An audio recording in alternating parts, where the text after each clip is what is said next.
ত্রিপুরা রাজ্য কর্মচারী সংঘের দুদিন ব্যাপী রাজ্য সম্মেলন, বিভিন্ন প্রান্ত থেকে, রাজ্যের বিভিন্ন প্রান্ত থেকে এসে উপস্থিত হয়েছেন সরকারি কর্মচারীরা এবং বেশ কিছু বছর কিন্তু বন্ধ ছিল এই সম্মেলন। তারপরে আবার হচ্ছে আগরতলার নজরুল কলাক্ষেত্রে এই ত্রিপুরা রাজ্য কর্মচারী সংঘের উদ্যোগে এই রাজ্য সম্মেলন হচ্ছে। দুদিন ব্যাপী রাজ্য সম্মেলন গতকাল উদ্বোধন হয়েছে এবং আজকেও সেই সম্মেলন হচ্ছে। আমরা গতকালও দেখিয়েছিলাম সেই ছবি এবং আজকেও দেখাচ্ছি যে তৃতীয় ত্রিবার্ষিক রাজ্য সম্মেলন হচ্ছে ত্রিপুরা রাজ্য কর্মচারী সংঘের উদ্যোগে এবং রাজ্যের বিভিন্ন প্রান্ত থেকে কর্মচারীরা এসেছেন, তারা উপস্থিত হয়েছেন, নতুন কমিটি গঠন হয়েছে। কি হচ্ছে বিস্তারিত আমরা শুনবো।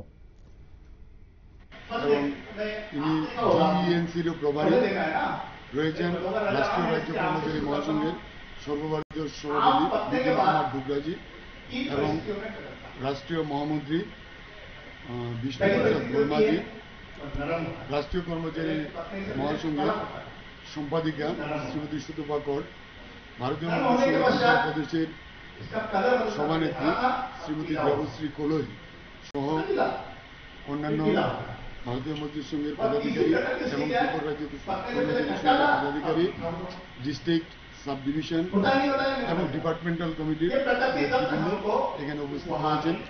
সারা রাজ্যের সমস্ত জায়গা থেকে এখানে প্রতিনিধিরা রয়েছে। আজকে দ্বিতীয় দিনের শুনলেন আপনারা তারা কি জানাচ্ছেন। সাংগঠনিক স্তরে একাধিক রদবদল হয়েছে, রাজ্যের বিভিন্ন প্রান্ত থেকে তাদের কর্মচারীরা এসেছেন, সদস্যরা এসেছেন। বেশ কয়েক বছর পরে আবারও রাজ্য সম্মেলন হচ্ছে ত্রিপুরা রাজ্য কর্মচারী সংঘের।